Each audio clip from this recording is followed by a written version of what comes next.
اعوذ باللہ من الشیطان الرجیم بسم اللہ الرحمن الرحیم۔ جس سانپ نے حضرت ابو بکر صدیق رضی اللہ عنہ کے پاؤں مبارک پر ڈسا، وہ سانپ ایک عاشق رسول سانپ تھا۔ چنانچہ منقول ہے کہ ایک روز ایک سانپ حضرت عیسیٰ روح اللہ علیہ السلام کی خدمت میں حاضر ہوا اور عرض کی، یا روح اللہ، مکہ مکرمہ کو کون سا راستہ جاتا ہے؟ آپ علیہ السلام بڑے حیران ہوئے اور ارشاد فرمایا، اے سانپ، تجھے مکہ مکرمہ سے کیا کام ہے؟ اس سانپ نے گویا اپنے عشق کا اظہار کرتے ہوئے عرض کی، حضور، 600 سال سے میں نے اپنے محبوب حضرت محمد مصطفیٰ صلی اللہ علیہ وسلم کی محبت دل میں لیے تڑپ رہا ہوں اور ان سے ملنے کے لیے بے قرار ہوں۔ بس اب تو محبت کا غلبہ ہو چکا ہے اور محبت عشق میں تبدیل ہو چکی ہے۔ سنا ہے کہ میرے محبوب مکہ مکرمہ کی وادی میں تشریف لائیں گے اور وہاں سے ہجرت کر کے مدینہ منورہ جائیں گے، اور سفر میں وہ ایک پہاڑ کے اندر غار سور میں بھی ٹھہریں گے۔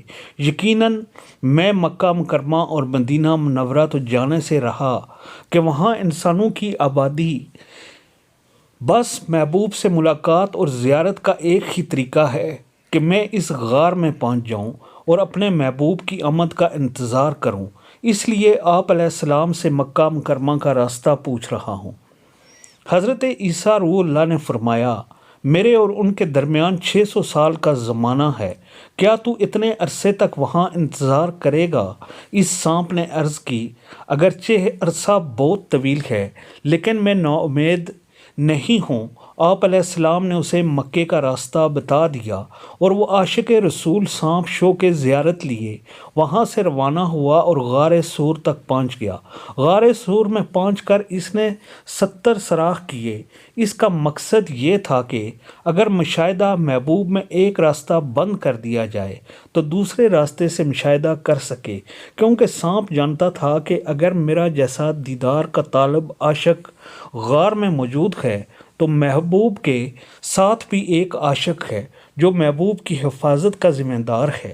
بہرحال جب حضرت ابو بکر صدیق رضی اللہ عنہ نے غار کے تمام سوراخ بند کر دیے اور جو ایک باریک سوراخ رہ گیا تھا اس پر بھی اپنی ایڑی رکھ دی، تو اس عاشق سانپ نے وہ سوراخ کو چیک کیا۔